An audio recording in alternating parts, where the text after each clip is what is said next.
Welcome to the UO Today podcast, conversations that offer a glimpse into the heart of the humanities at the University of Oregon.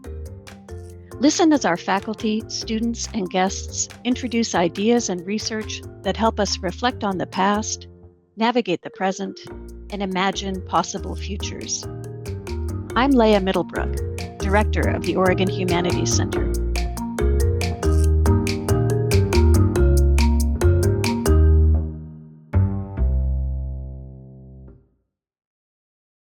My guest today is Eleanor Paynter, scholar, teacher, poet, and assistant professor of Italian, migration, and global media in the School of Global Studies and Languages at the University of Oregon. Paynter's interdisciplinary work bridges critical refugee studies and transnational Italian studies and has been recognized with ACLS and NEH grants. She draws on the methods of ethnography, oral history, and media and narrative analysis to consider how border crossing is entangled with histories of violence and conquest, bordering, and racial capitalism, as well as practices of solidarity. Her monograph, Emergency in Transit, Witnessing Migration in the Colonial Present, was published in 2024. Eleanor, thank you for coming on the show. Thank you so much for having me. It's great to be here. I wonder if you could tell us a little bit about your background and what drew you to your field of inquiry. Sure. I come from a very interdisciplinary background. And so your list of the different methods that I use, I think, speaks to some of that. And I guess there's a sort of longer version and a shorter version of how I came to this. But I'm interested in general and have always been interested in how people tell their stories and in how people talk about their experiences of movement and of belonging and different ideas of belonging. And I studied abroad in Italy when I was in college and got to live there for a couple of years after college, and in that time encountered the work of writers, Italian writers of African descent who were whose work and still does is doing a lot to return colonial memory to Italian consciousness. And for me, as a white American student and recent college grad, that was eye-opening, both in terms of a re-encounter with Italian spaces and Italian histories that I hadn't been aware of. So Italian colonialism in Somalia, Eritrea, Ethiopia, also in Libya, and it also made me reflect a lot on my own position, my relationship with those spaces, and then when I was, then in like 2014, 2015, we started to hear, you probably remember a lot more about Europe's so-called refugee crisis. And I was watching those headlines and wondering what was going to happen to the people who were crossing the sea from former colonies, entering Europe and trying to make a new home and seek protection in former colonizing powers. And so those were some of the questions that I took to this particular research project. Interesting. And you decided to pursue these questions in the context of academia. What brought you to working on these questions through academia? Oh, well, so I don't have I guess when you look back, you can always describe things as a kind of linear path, but I didn't go straight through school. And so I'm an example of somebody who was first transformed by a study abroad experience and by studying another language. And then I was writing poetry, and I went and did an MFA in poetry, and through that started teaching. And it was really teaching that made me want to go back to graduate school. While those questions were on my mind, I knew that I was teaching academic writing and presentation skills. I was working with a lot of people in a lot of different fields, and that was really exciting. And I loved being in the classroom, but I wanted to work with students on something substantive and concrete that I cared deeply about myself, and I wanted to have my own research. And so that's really what drew me back to graduate school. So I went to Ohio State for my PhD, and I was in a program there called Comparative Studies, which is a kind of interdisciplinary cultural studies program. And I was also affiliated with the French and Italian program there. And so in that context, I was able to um, focus on Mediterranean migration and questions of cultural study in those contexts, and also developed skills and training in several different methods. So field methods, oral history, and then I work a lot with media and narrative too. Uh-huh, uh-huh. Tell us some about your book. Sure. Um, the book came about because I knew that I wanted to work on questions of migration and narratives of migration in the context of this so-called crisis. And as I was beginning to speak with people and spend time in different spaces, I was continuously coming up against that very label, emergency crisis. And I was thinking a lot about how much we hear that. First of all, it's a label that gets applied, broadly speaking, to migration, especially from the global south to the global north. So this is the pervasive label that we've come to use to talk about migration in these contexts and to talk about what are, in fact, really precarious, often dangerous journeys that put people at risk trying to seek safety. Um, so I was thinking about that discourse and how it affects the kinds also of policies and responses that get implemented on the ground. And then in my time in Italy, I was running into the fact that that emergency is not just about what happens at external borders, but it was affecting lives throughout the country. And I think that's true in many instances. Italy is one example of a much broader phenomenon. And it's also not a new idea. So migration to Italy, precarious migration to Italy has been termed an emergency or crisis in Italian and emergenza since at least the 1990s. And so I started wondering if it's if this idea of migration as a crisis or emergency makes us think that it's this imminent threat, this unprecedented, unforeseen problem, um, what does it really mean if it's actually one of the primary frameworks that we have for thinking about migration and it's this constant? So there's a way in which emergency orients our attention on the present without a regard to these entangled histories that actually shape people's movements and the way they're received in a country. And it also stops people from imagining alternative futures. So I was interested in those questions and took them to these oral history interviews that I was doing with people on the move, people waiting to receive asylum decisions in reception centers, migrant reception centers, and camps in Italy. And then I was also looking at a lot of different testimonies that emerge in a range of media, writing, film, that kind of thing. So the book is doing two things primarily in a conceptual way. It's theorizing emergency as not just this sort of tight temporal label that we can debate who's it really a crisis for, but thinking about emergency as an apparatus that of media, policies, practices, material experiences that all operate together to shape people's lives. And so the book is tracing how that operates in the Italian context. And then the second thing it does is think about the relationship between emergency and witnessing.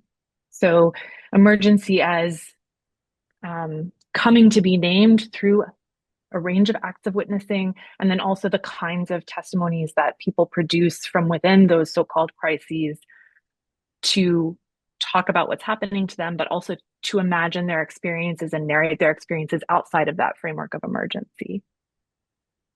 So interesting and so relevant. And so, Emergency in Transit, Witnessing Migration in the Colonial Present came out with UC Press just Yes, earlier in the fall. But I think you also have a podcast. Is that correct?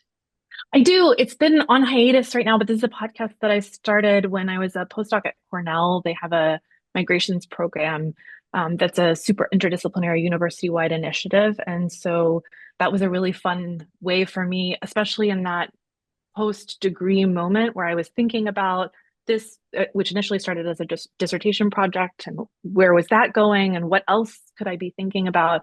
So the podcast was a way to get to talk with people doing all kinds of work around the world on many different forms of migration.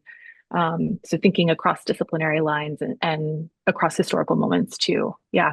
And I'm a big proponent of public humanities work. So that was a really fun project to engage in. I see that it's called Migrations, A World on the Move. Can you tell us where we can find it? Is it up on SoundCloud or? It should be. I can send you the link after this if you want to post it with Okay. this podcast when it comes Yeah. out. It should be on Spotify still. Okay. The program, I think, has transitioned to another form, so I don't know exactly where to find it on the website, but it should be out there. And yeah, I would love, I've heard from people who use it in their classes. And so one of the things that I tried to do in that podcast and something that I would love to start up again is put people in conversation also across different practices. So thinking about putting a scholar or researcher in conversation with an activist or an artist to talk about a particular place or a particular movement um, or event or something like that. So Terrific. We'll look it up and we'll put the thank you. information in the show notes. Tell us some about your teaching here at UO. What are the classes that you're teaching? Oh, I'm loving teaching here. The quarter system is new for me, so I'm It's getting an used to adjustment. that. But it means that I've already gotten to teach a few classes, and I've really enjoyed getting to know the students. So my teaching is in Italian and RL, and I'll be teaching some courses that are also listed in global studies and that count in a few other programs. So I'm thinking about interdisciplinary courses that both help Italian students, Italian majors and minors advance with their language skills and also think together about questions of migration, belonging, media, film, and then also broader courses that are thinking about. So in the spring, I'm going to teach a course called Mediating Migration in English that will have a Mediterranean focus, but sort of Mediterranean plus thinking across borders about the different ways that migration is understood through different forms of media, the different ways that migrants are practicing, are using media, but also questions of like, surveillance. And then, of course, there's a lot of great work in migration cinema these days. And so I taught some in the fall. I taught a 300 level course in Italian that was focused on citizenship. Right now, I'm teaching a mixed level class on the Black Mediterranean. So this is one of the other areas that's really important and dear to me is the fact that a lot of um, well, again, going back to these emergency frameworks, but the idea that the ways that dominant narratives frame migration often leave out longer colonial histories, and that has a lot to do with how migrants are racialized, excluded. So we're thinking with this growing body of work about the Black Mediterranean, about the intersections of race, migration, coloniality. Um, so I'm having fun thinking about that. Next year, I'll teach a course on ethnography and storytelling. Fantastic. What kinds of projects do you assign students who work in these kinds of courses? I can only imagine that you have other ideas besides sort of your standard 7-page research paper. Yeah, although there's always a place for that, I sure. But agree. I'm interested, especially since I work so much with media in the classroom, and we're thinking a lot in all of these courses, no matter the topic. We're thinking about questions of representation and also a lot about visual representation too. So I like to incorporate media assignments. In the fall course, students produce podcasts, which were a lot of fun. Um, I'm teaching a film survey course right now, Italian cinema, and there we're looking at themes of power and resistance in cinema from the World War II period, post-war period through the present. That's been a lot of fun to teach, and a great group of students from a lot of different majors, which I love. And I'm having them do an assignment that's a group commentary assignment where they're making video essays that analyze films. In part because we've been thinking so much about not just what story gets told through a film, but really how it's made, what techniques and what filmic elements help convey a particular feeling or message or help develop a character over time. And so that lets them really um, use the media itself to tell their own story about a film. Sounds terrific. In the spring, I'll also just mention I'm Yeah. working right now on bringing a filmmaker here and hoping to host a filmmaking workshop with him. So this is a filmmaker whose work I really admire. He does a lot of, he's an Ethiopian filmmaker based in Rome, Dagmawi Emer, who does a lot of work both on his own making documentaries, but also does a lot of participatory video work. So I think that will be a lot of fun for students. And one of the other things that's really important to me in teaching is thinking about bringing multiple voices into the classroom and trying to get students engaged in conversation with people and also thinking about building different skills along the way. So that kind of thing I hope to be able to do not just once, but also in the future. Sounds fantastic. Yes. And the OHC is always excited to co-sponsor these kinds of This is projects. very So handy to know. Thank you. I will be sending you a separate email. do that. You can find the information on our website. Yes. Okay. So what attracted you to the University of Oregon? Oh, many things. Um, this position was really exciting to me because it is both how it's housed in Italian and Romance languages. So to work with students in regional and linguistic specialization, but within the School of Global Studies and Languages. So my work is really interdisciplinary, and I'm excited to be able to both, for myself, but also in my teaching and in my research, think across borders, do comparative cross-regional work. And so being able to do that in this structure, I think is unique. It doesn't come along all the time. So that was exciting.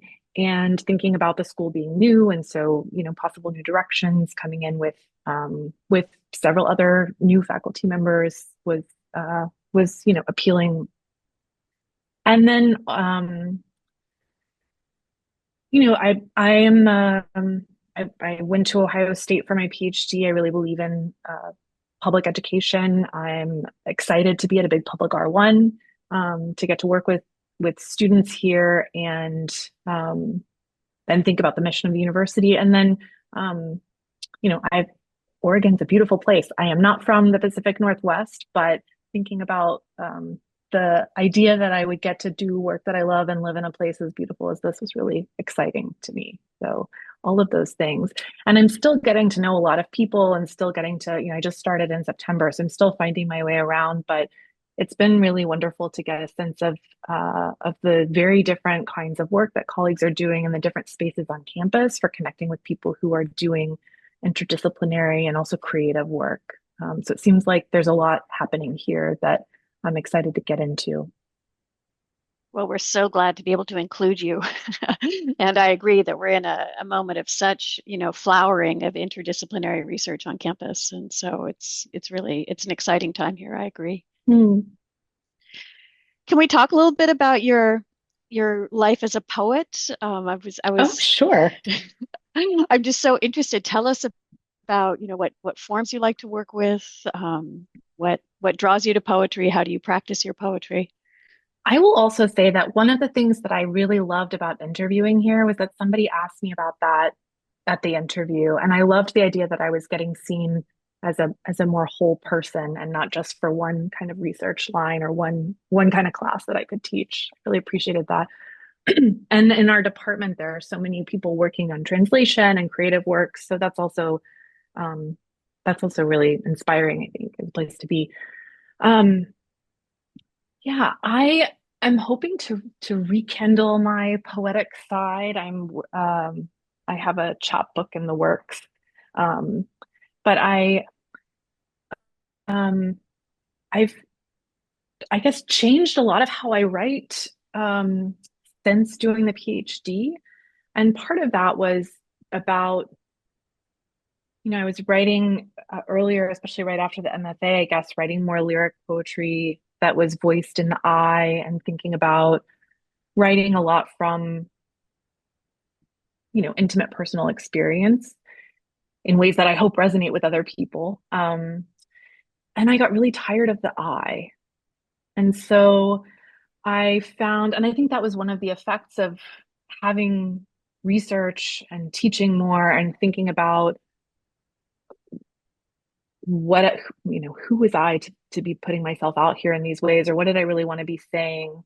And so I found myself working a lot more with um, found poetry. So I'm interested. I've done more collage work, putting pulling lines from different kinds of texts that I think are interesting to put into conversation. So I have a chapbook that's about it's, it's I guess about the development of the military tank. Um, and I use a lot of language from patents over time and also incorporate some images from those patents to think about the idea of inventing something so violent. Fascinating. Is there a website or a press where we can find that chapbook? Or Yes, I will bring you a copy also. But I'm just it's from thinking that Ogo it's Press, yeah. and Uh-huh. yeah, and I have another one out that I can send you links Mhm. for. Yes, I have another one out with Dancing Girl. So I've done these smaller like chapbooks that are sort of conceptual, and that's kind of what I'm thinking about now. Um, and it would be wonderful at some point to think about a longer book of poems too. So. I think so. And I just think we have so many poets in the Eugene community and in the OHC Mhm. community that I have a feeling people will be really interested in your work. So I'm Oh, glad that we that's can link great. those, yeah, in the show I would notes. love that. Yeah, that's something that I still need to make happen here. So that would be wonderful. That's terrific. What are you working on now? It sounds like you have so many things going on. Are you just catching your breath and getting oriented, or do you have new projects, new interests that are cropping up? Yeah, I am working on a couple of things. And I there may be a way that these things are part of one larger project, but I'm not yet sure. So one is a project about migrant farm workers in Southern Europe. And this is one of the ways that I'm thinking also about racial capitalism and precarious migration through labor exploitation, but also a lot of solidarity movements that are working on the intersections of migrant rights, racial justice, and also environmental justice right now. Mhm. And there are longer histories there too that I'm interested in. So the figure of the farm worker in Italy has a very particular and longer history that's also very connected to solidarity and justice movements over time.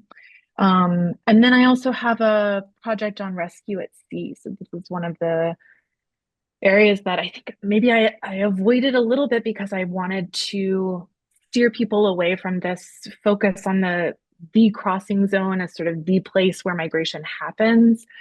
But in the intervening years, my rescue has become so politically contentious, and things have shifted so much that I find myself drawn to a few of the initiatives that are happening there and trying to trace some of, again, the more complex dynamics that are shaping what can or can't happen in those actual practices, but also in the way that we think about rescue as a concept.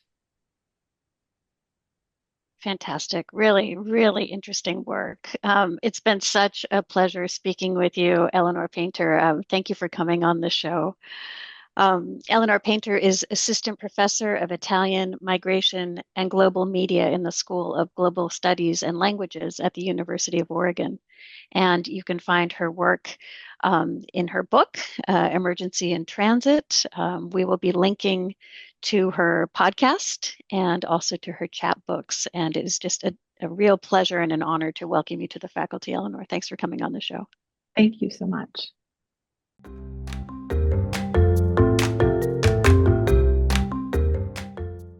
Our research notes segment helps us keep current on recent developments in University of Oregon faculty and student humanities research.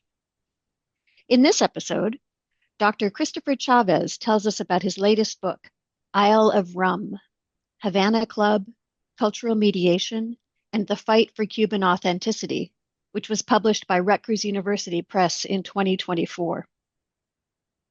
Chris is the Carolyn S. Chambers Distinguished Professor of Advertising and the Director of the Center for Latina, Latino, and Latin American Studies at the University of Oregon. Chris, welcome. Thank you Thanks for very coming much. on the show. Thank you for having me. How would you describe your research focus? So overall, I'm a media studies scholar. My particular interest is on the relationship between media, culture, and globalization. Specifically, how do market forces shape our shared notions of culture and shared identity? But I'm also interested in the tension between agency and structure. So specifically, how can marginalized voices assert their interests within a global marketplace?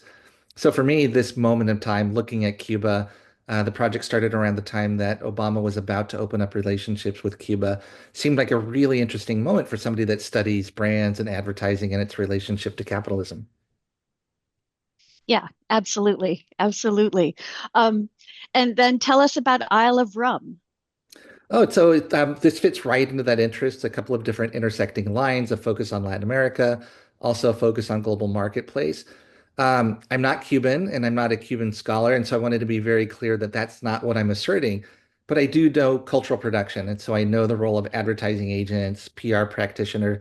So the focus is really on these cultural brokers that profit handsomely by selling a very narrow version of Cuba to Western consumers who desperately, desperately seek authentic experiences that exist outside the purview of the marketplace.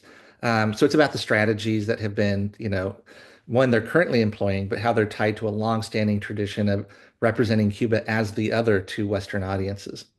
Mhm. And what makes the work you do in Isle of Rum important to humanity? Yeah, I think it touches on a couple of sort of universal themes. The first is our just innate capacity to give meaning to the world, our endless capacity to do these things. Anthropologist Stephen Mintz talks about sort of the universals. We all die, we love, we eat, we consume, we're born. These things are universal. But the specific objects and symbols that we give to these particular events are highly arbitrary and highly subject to historical forces. And so, looking at that question, in the case of rum, it's a mode of consumption, but it started off as a drink for basically slaves and poor whites, and then over time has become elevated in position and creates distinctions of all kind. This is a semiotic process in which cultural brokers, specifically marketers and ad executives, um, surround the object, the commodity, with symbols and language that have higher status meaning. And so over time, it's taken on sort of a new thing. So I'd say the again the ability to give meaning to things is part of it, and our kind of a natural inclination to create distinctions. I think there's another question here about authenticity in the modern world. How are moderns dealing with this project of modernity? And it seems to be sort of this continuous notion that we, again, desperately are seeking experiences that are unique and to assert our individual identities. And strangely enough, we look to Cuba, we look to Latin America and the third world or the other as a source of authenticity, something that cannot be found in our own societies. And so there's that ongoing tension. And I guess the third thing would be about capitalism, sort of the encroaching role of capitalism in our lives. For me, Cuba's an interesting case study because it has been a socialist country, but is now pivoting towards capitalist with some of these economic reforms of late. Interesting. Did you see that pivot enhanced during the Obama presidency? And do you see changes now, or do you see it as more consistent over time? Yes, I think it's been going on for a while. I think 1993 was the pivotal moment after the collapse of the Soviet Union. Over time, it's been taking on economic reforms. I think our relationship, the U.S. relationship with Cuba, has gone up and down, backwards, forwards, and so Obama, that moment, signaled sort of a promise of opening up relationships. When Trump administration took over, there was a complete reversal of any of those measures. Biden seemed to have little interest in resuming relationships, and now we're back to the Trump administration. So I don't see it moving forward, but that's not to say other countries aren't moving in. And so Mexico, Spain, other countries have invested heavily in Cuba. So I think its path towards adopting capitalist measures has been ongoing. Mhm. So interesting. Thank you for telling us a little bit about your book. Where can we learn more about these issues? Yes, I think there's, depending on the kind of the line of inquiry, there's a whole line of inquiry about alcohol and production of alcohol and then what it says about a particular region or a country. So three pieces I would recommend is Tequila, Distilling the Spirit of Mexico by Maria Sarita Gaitan. Stanford University Press does a really excellent job of tracing the history of the spirit of tequila to colonial Mexico. In the similar vein, Sugarcane and Rum by Jennifer Gust and John Gust and Jennifer Matthews explore again the history of a region according to two products, sugarcane and rum, which are closely related. And then Frederick Smith's Caribbean Rum, A Social and Economic History, which traces the history of the Caribbean region according to this particular product. And so that's one line of inquiry. I think there's a growing interesting inquiry on authenticity and what it means about modern society. So Sarah Benet Weiser, who's out of the University of Pennsylvania, wrote about a book about authenticity and brand culture, and then the authenticity hoax by Andrew Potter, which basically makes the argument that this whole notion of authenticity is a fallacy. It's a game we could never win because everything's authentic, right? But we still kind of construct notions around authenticity. And then I guess with the last, and again, my positionality with all of this is making sure that I'm not putting my forth as a Cuban scholar or somebody that can lay claims to Cuban economy or culture or even the revolution. And so I would recommend that folks read Cuban scholars and specifically Rafael Hernandez's Looking at Cuba, which are essays on civic society within modern day Cuba, and then Esteban Morales Dominguez's Race in Cuba, which really interrogates some of the continuous racial tensions that exist within Cuba, despite some of the narratives that have been cultivated outside the island. What a great list of recommendations. Thank you for bringing not only your research, but the research of all these other scholars into view for all of us. Thank Really you. appreciate that. Again, we have been speaking with Christopher Chavez from the School of Journalism and Communication at the University of Oregon. And Chris has been telling us about his book, Isle of Rum, Havana Club, Cultural Mediation, and the Fight for Cuban Authenticity, which was published by Rutgers University Press in 2024. And he's also been introducing us to some really important scholarship in that area. Thank you so much. Thank you very much. UO Today is a production of the Oregon Humanities Center at the University of Oregon. Thanks for listening.